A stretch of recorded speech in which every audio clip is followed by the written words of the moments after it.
mes chers amis taureaux, bienvenue sur la chaîne Le Tarot de la Transition. Je vous souhaite en pleine forme et surtout en bonne santé. Nous avons effectué le tirage pour la semaine qui va du 16 au 22 octobre. Je vous rappelle que mes tirages sont des tirages généraux. Ils peuvent ne pas correspondre en tout point à la situation que vous vivez actuellement. Donc s'il vous plaît mes amis taureaux, ne prenez que ce qui résonne, ce qui fait sens pour vous et laissez le reste à côté. Il peut être intéressant d'aller regarder votre signe ascendant ou votre signe lunaire. Tout ça pour compléter ce tirage. En ce qui concerne le signe lunaire, ça va être surtout la sphère émotionnelle qui va être plus impactée par votre signe lunaire. Allez, on va aller voir avec l'oracle du peuple animal. Quel est l'animal totem qui vous suit cette semaine et quel est son message? Allez, on va aller voir ça. Qu'avons-nous ici? Nous avons le porc-épic qui nous parle ici avec ce petit signe que vous voyez ici d'introspection. Alors, que vous raconte le porc-épic? On va prendre pour ça le livre parce que je trouve dommage, toujours très dommage de passer à côté toutes les significations de cet oracle parce que je le trouve extraordinaire. Alors, je vous lis déjà la petite phrase. J'ai gardé de l'enfance mon aptitude à merveiller. Ma plus grande force, c'est ma tendresse. En pensant au porc-épic, on se dirait, ah, on risque d'être piqué, mais vous voyez, c'est finalement pas ça. On vous dit que il vient, c'est pour réveiller l'instinct de votre enfant intérieur. Restez-vous naïf. La naïveté est-elle chez vous un synonyme de fragilité? Vivez-vous la vulnérabilité comme une dimension péjorative? Il vous interroge sur votre goût du jeu. Savez-vous jouer, vous amuser d'un rien et apprécier les petits plaisirs simples de la vie? Saviez-vous apprécier un coucher de soleil, la lumière qui se reflète sur les feuilles d'une plante, ainsi de suite. Il vient aussi vous interroger sur quand est-ce que vous prenez un moment pour vous amuser. Que faites-vous pour le plaisir? Peut-être que l'adulte en vous ou chez vous a pris plus de place. Ok, c'est vraiment une interrogation intéressante de faire ressortir l'enfant intérieur. D'accord, on va aller voir pourquoi. Qu'est-ce que ça signifie? Votre état d'esprit en début de semaine, quel est-il? On a un 9 d'épée et on a la papesse. Ok. On dirait que quelque chose vous prend la tête, une forme d'angoisse. Peut-être en rapport, alors ça peut être deux choses, soit en rapport avec un projet que vous avez, un projet en gestation. Peut-être aussi, ça peut être en rapport avec une vérité qui était cachée jusqu'à présent et qui ressort. On lève le voile sur quelque chose, ou peut-être vous, ça vous angoisse de lever le voile sur une vérité, sur quelque chose que vous savez au fond de vous, puisque cette papesse, elle tient le livre, on le voit d'ailleurs sur cette image, elle tient un livre dans ses mains. C'est le livre, dans ce livre, il y a tout le savoir, il y a toute la connaissance. Mais c'est de quelle connaissance parlons donc? On parle de la connaissance que l'on a au fond de soi. Puisqu'on se connaît. Donc on dit bien de la papesse qu'elle tient le livre de sa vie entre ses mains. Donc bien entendu qu'on peut être appelé avec cette carte à lever le voile sur quelque chose, à en finir avec la politique de l'autruche, à peut-être dévoiler des choses que jusqu'à présent on tenait quelque part cachées au fond de nous, et ça pourrait un peu vous mettre dans une forme d'angoisse. Alors avec un 9 d'épée, on dit aussi du 9 d'épée qu'il faut rendre à César ce qui est à César.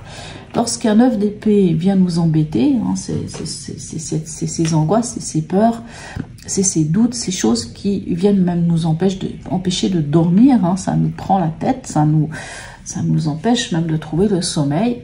Il peut être intéressant d'aller comprendre par rapport à ces peurs, quelles sont ces peurs qui nous appartiennent et quelles sont ces peurs qui finalement ne nous appartiennent pas, peuvent venir soit de croyances limitantes, des autres, de la société, de ce que nos parents nous ont inculqué, des valeurs inculquées, et ainsi de suite.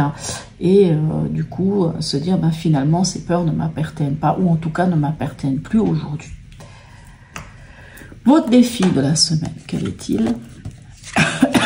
Excusez-moi. Nous avons un 2 de denier et un roi d'épée.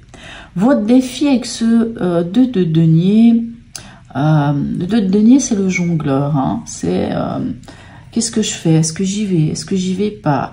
On cherche à nouer peut-être aussi la fin du mois avec le début du mois. Enfin bref, on essaye de trouver les solutions. Hein, quelque part avec ce 2 de denier. On cherche l'équilibre dans la matière, l'équilibre financier, l'équilibre dans le concret. Et ce roi d'épée, lui, il fait en général preuve de discernement, de clarté. Il peut même être un peu juge, hein, poser des actes clairs et précis.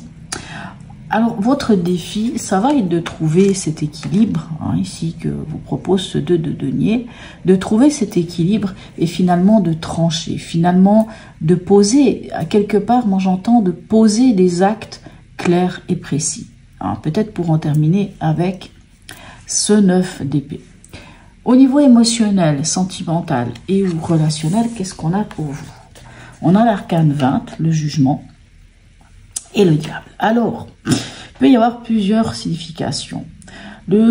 L'arcane 20, c'est la carte du jugement dernier. Soit ça nous parle d'un appel, d'une évidence qui vient vers vous, un appel de l'univers, un appel, je ne sais pas, de Dieu, un appel des anges, des synchronicités.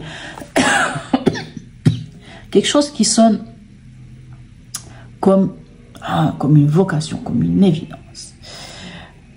Ça peut être tout ça, mais ça peut être aussi, puisque c'est le jugement dernier, c'est le réveil des morts, ça peut être aussi une situation, une personne, ou peu importe de quoi il s'agit, qui vient du passé et qui revient, qui se réveille.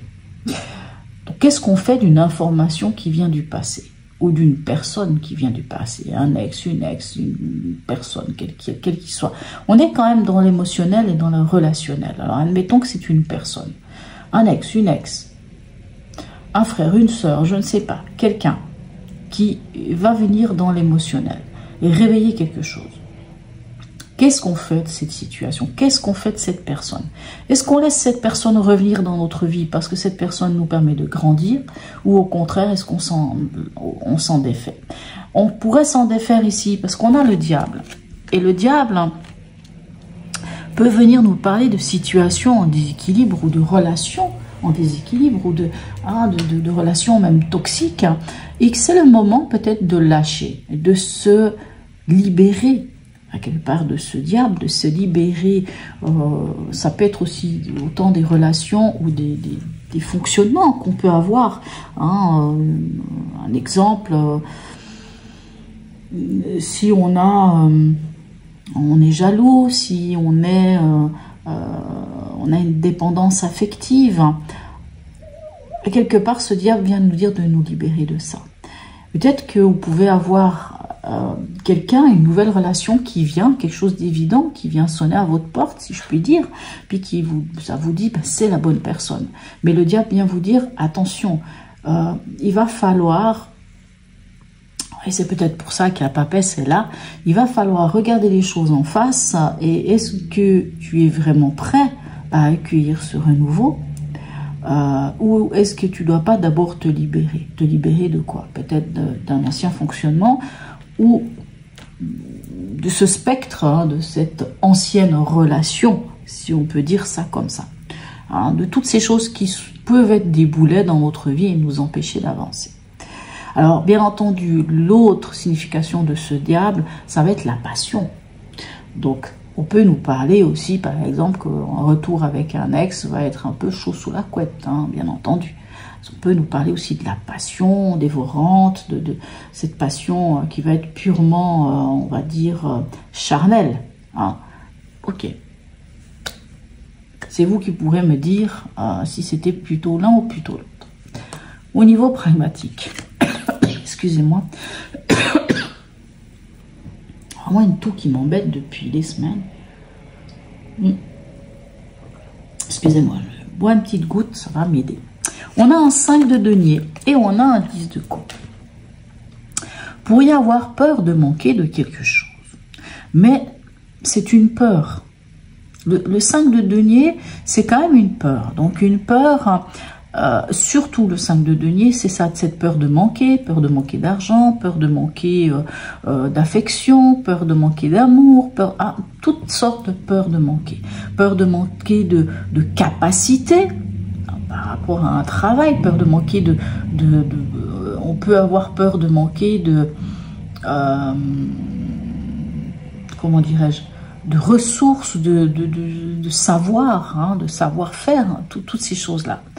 Mais ici, le 10 de coupe vous dit, mais finalement, vous ne manquez pas, puisque émotionnellement, vous êtes riche. Émotionnellement ou au niveau de la famille, vous pouvez, cette carte peut nous parler aussi du soutien des autres. Donc, s'il y a cette peur de manquer, sachez que vous pouvez compter sur tout ce que vous avez construit dans votre vie. Alors, ça peut être la famille, ça peut être la famille de cœur. Hein. En général, c'est la famille de cœur, puisqu'on est dans les couples. Hein. La famille de cœur, ça peut être aussi la famille du sang, mais c'est tout ce qu'on a pu construire affectivement, émotionnellement dans notre vie. On vous dit qu'émotionnellement, vous êtes riche. Vous avez une forme de richesse et une grande capacité. Voyez, donc, vous pouvez compter. Peu importe dans quel domaine ça va se passer, hein, puisqu'on est dans le pragmatique, on est dans le concret, on est dans la matière. Ça peut être l'argent, ça peut être le travail, peu importe dans quoi. S'il y a cette peur de manquer, sachez que vous avez le soutien des vôtres. On en est où à la fin de cette semaine pour vous? On a la 14, c'est-à-dire la tempérance, et le 8 de bâton. La tempérance va encore nous parler d'équilibre, hein, cet équilibre que l'on trouve ici dans une arcane mineure, certes, avec ce 2 de denier. La tempérance, c'est la grande communicante. Hein. La tempérance, c'est la communication autant à la verticale qu'à l'horizontale, hein, autant entre ciel et terre. Or, cette communication, on peut la retrouver ici avec l'arcane 20, hein, puisque c'est un appel, si vous voulez, c'est plutôt une communication entre ciel et terre. C'est plutôt une communication qui vient d'en haut vers vous. Hein. Puisque c'est un appel de l'univers, un appel d'un ange. C'est un ange qui sonne le glas pour dire réveillez-vous. Hein, voyez ici. Tandis qu'ici, on a encore une fois un ange, mais cet ange-là permet la communication entre terre et ciel, entre vous et le ciel, entre le ciel et vous, et entre vous et les autres. C'est pour ça que je dis à la verticale comme à l'horizontale. Et c'est une très belle communication, puis c'est une communication qui nous parle de négociation, qui nous parle d'être écouté, d'être entendu, d'être compris, mais aussi dans l'autre sens, c'est-à-dire qu'on écoute, on entend et on comprend l'autre. Mais c'est une carte qui nous parle, hein, on dit souvent de la tempérance qu'elle a un pied sur terre, elle a un pied dans l'eau, donc elle a la capacité de gérer deux éléments, d'être dans deux mondes différents, de gérer ces deux mondes. En tout cas, elle cherche cet équilibre. Et on a ce 8 de bâton qui peut, c'est vrai, nous parler de nouvelles qui pourraient venir via les réseaux, par exemple. Mais ce 8 de bâton, c'est quand même la mineure de la tour. Donc ici, on pourrait dire qu'il y a un événement, il peut y avoir un événement, quelque chose qui va vous demander, hein, ici avec la 14, peut-être de communiquer d'ailleurs, et de... C'est possible que ce soit la communication, puisque comme je vous dis, ici il y a la communication, ici il y a la communication. Le roi d'épée nous parle aussi de cette forme de communication, mais qui va être beaucoup plus directe et claire et voire même tranchante. La papesse, elle peut demander aussi de communiquer sur des choses qu'on n'avait peut-être pas encore osé dire jusqu'à maintenant. Et comme je vous disais, ce 8 de bâton, ça peut être un événement qui va venir rapidement, qui peut même peut-être apporter son lot de, comment dirais-je, de chamboulement, hein, et qui va vous demander de vous adapter, de réagir aussi rapidement, sans doute pour trouver cet équilibre ou peut-être trouver des solutions. N'oubliez pas que malgré tout, grâce, on a le porc-épic qui peut vous demander de vous connecter à votre enfant intérieur. Et ça peut être intéressant ici, c'est pour vous libérer, par exemple. Ça peut être intéressant aussi pour comprendre quelles sont ses peurs de manquer. Et encore une fois, ça peut être aussi intéressant pour cette communication et pour trouver cet équilibre. Le message de l'oracle d'Hildegarde, quel est-il? On a l'arcane 13, alors j'aime beaucoup. Alors là, c'est marqué, je m'exerce au pardon afin de me libérer des histoires du passé et transformer ma douleur en élan de vie. Vous libérez, hein, vraiment, si je disais ici, vous libérez peut-être du passé, hein, de quelque chose du passé. Ok, de vous libérer du passé. Alors le pardon ici, il est plus pour vous-même. C'est pas forcément pardonner aux autres. Vous pouvez pardonner aux autres, bien sûr, parce que c'est aussi libérateur. Mais se pardonner à soi pour pouvoir, voilà. Et c'est l'arcane 13, hein, c'est le phénix qui renaît de ses cendres. C'est la chenille qui devient papillon. C'est laisser mourir. Si ici c'est quelqu'un du passé, si c'est une situation du passé, c'est se dire que peut-être que finalement, il vaut mieux laisser cette situation passer, ici avec l'arcane 20, laisser cette situation passer, enterrer ses pieds sous terre. Parce que finalement, apparemment, elle ne va pas vous permettre de grandir, si ce n'est de vous libérer. Message ici de notre ami l'oracle de Noé. Bon, ben je crois que c'est assez clair. Je pense que vraiment ce diable vient nous parler de relations toxiques. Ok, et qu'est-ce qu'elle nous dit cette carte? Parce que alors, par contre, ça je ne sais pas, je vais vous lire peut-être le petit texte. Alors, excusez-moi. Je pensais m'en être débarrassée de cette tour, mais finalement pas. Alors, si cette carte t'a choisi, c'est que tu peux te sentir étouffé et manipulé par des personnes un peu trop présentes autour de toi. Inconsciemment, tu peux te laisser guider comme si tu ne pouvais plus exercer ton libre arbitre. Tu dois t'écarter de ces relations toxiques qui t'empêchent de vivre pleinement ta vie. Pose-toi les bonnes questions et ne te laisse pas plus influencer. Ça me semble assez clair, hein, ici. On voit que ça vous prend la tête. Peut-être qu'il faut arrêter de vous voiler la face, finalement, avec cette papesse. Finalement, au fond de vous, vous savez. Et ici, avec le roi, et avec l'aide du roi, puisque ça fait partie de votre défi, ça va être d'être clair, c'est d'être même vindicatif. C'est comme ça. Voilà, maintenant, ça suffit. Je tranche, je stoppe, je coupe l'herbe sous les pieds. Alors, si c'est votre cas, qu'il y a des relations toxiques dans votre vie, on coupe l'herbe sous les pieds. Le porc-épic va vous y aider parce que quand on se connecte à son enfant intérieur, vous savez, l'enfant, quand on est... Moi, je me souviens en tout cas que lorsque j'étais enfant, j'avais des rêves. J'avais des jeux auxquels je m'amusais. Et très souvent, quand on dit à nos parents qu'on va faire ça ou ça ou ça, quelquefois nos parents disent « oui, mais non, parce que ceci, parce que cela ». Enfin bon, il y a toujours des raisons. Alors, nos parents nous veulent du bien, ils pensent en tout cas que c'est dans le bon sens, parce qu'ils pensent quand même nous connaître. C'est vrai qu'ils nous connaissent aussi. Mais avec les années, on a des fois nous-mêmes des enfants, ainsi de suite. Puis des fois, on se rend compte que, vous savez, cette petite chose au fond de nous qui vient de temps à autre, hein, dans nos rêves éveillés. Puis finalement, on se dit, mais tout ça là, eh ben, quand j'étais petite et que je m'amusais et que je rêvais ma vie, finalement, une partie, en tout cas, de ces rêves que je faisais en étant enfant, ben, c'est les rêves que j'ai encore aujourd'hui. Et au final, peut-être c'est vers quoi je devrais tendre, parce que c'est ça mon vrai bonheur. Donc, l'enfant intérieur, notre capacité à nous émerveiller des choses, à prendre du temps pour nous, hein, surtout vous mes amis taureaux, vous êtes des fonceurs, vous êtes des bosseurs, souvent vous êtes tellement le nez dans le guidon dans le travail, hein, vous êtes quand même ces fameux signes de terre, hein, comme le Capricorne, comme le signe de la Vierge, où quelquefois vous avez tendance à vous oublier.